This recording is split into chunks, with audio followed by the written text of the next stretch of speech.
तुझ्यावर झाला. फुलपाखरू माझी तू कसा विसरू ग सजनी तुला. फुलपाखरू माझी तू कसा विसरू ग सजनी तुला.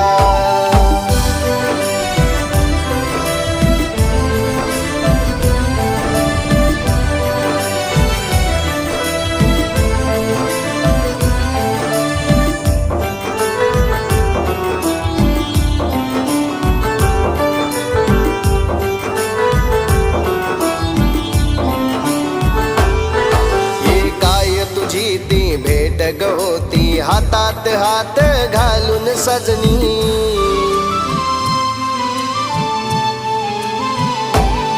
ही रोमांच उठती अंगावरती पाहता नजरेत नजर घालून.